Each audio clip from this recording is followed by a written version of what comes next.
Chapter 2. The Scotty Williams Hate Club. In an instant, I felt all of the confidence seep out of me like I was a deflated balloon. It was easy telling myself I didn't care about my bullies whilst I was alone, but a totally different story when the lead members of my own personal hate club were stood right in front of me. It would seem that they had all just returned from the tennis court. Taylor was wearing gleaming white trainers, black shorts, and a white polo shirt that was covered in sweat. It pains me to say it, but he looked annoyingly attractive with his racket slung casually over his shoulder and his ash blonde hair sticking up in damp tufts. The brainless Baker boys didn't look quite so good with sweat shining off their identical skinheads.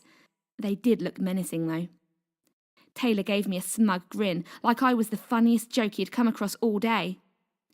"Why, hello again, Scotty boy. What are you doing out and about in the hallway?"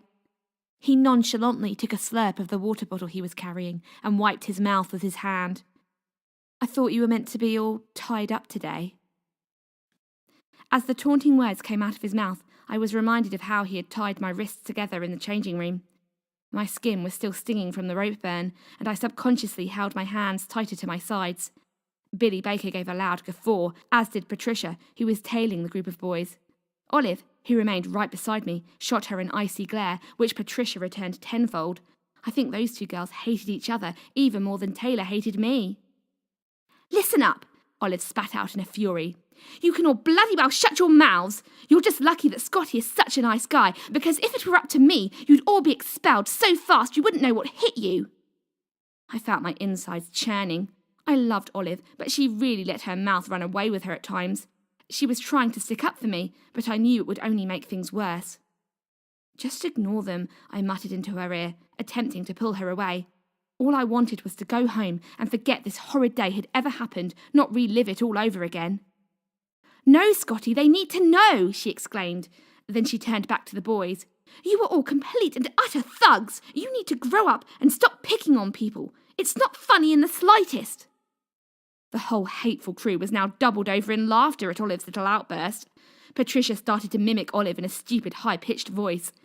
"Oh, stop it, guys! It's not funny in the slightest!"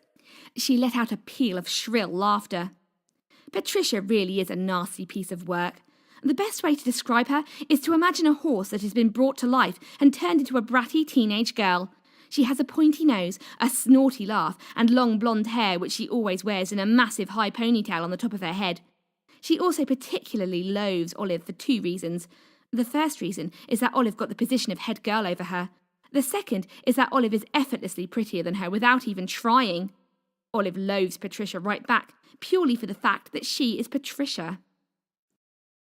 "Calm down, all," Taylor snorted patronisingly. "It was just a joke. We were literally just coming back to get him now.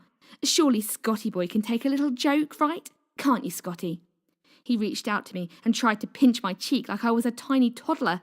I saw red and swiped his hand angrily away. "Ooh, getting feisty now," Taylor mocked.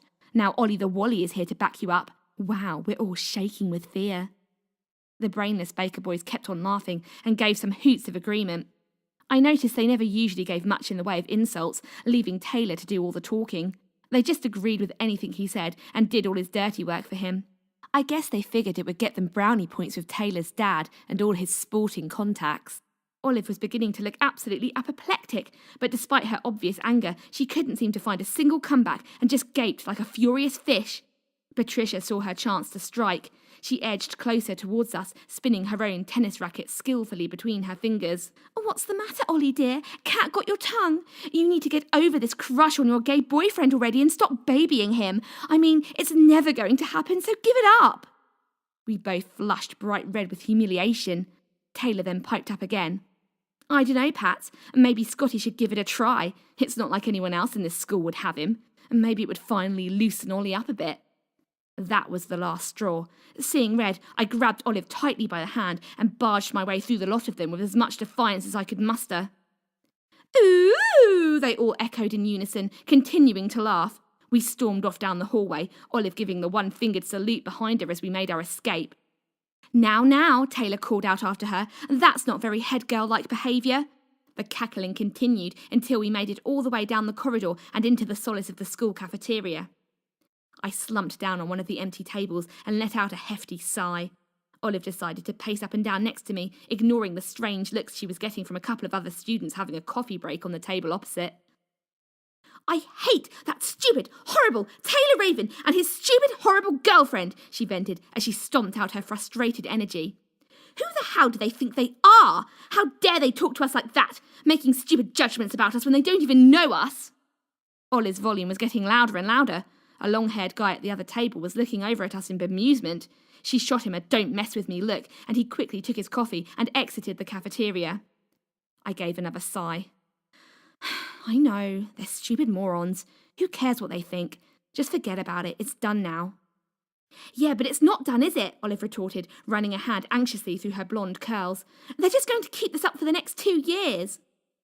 "1.5 years, I corrected. I was counting down the days until we'd finally be out of this hellhole and on to the rest of our lives.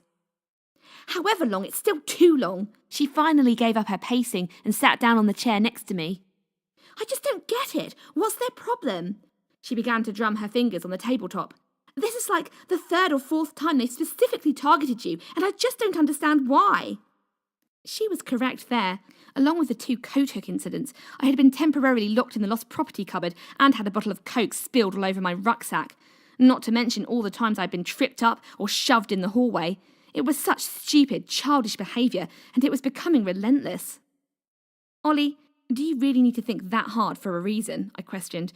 "I'm not exactly popular around here, am I? I'm the gay, maths-loving, non-fashionable nerd who runs the school RPG club. I think that says it all, really, doesn't it?"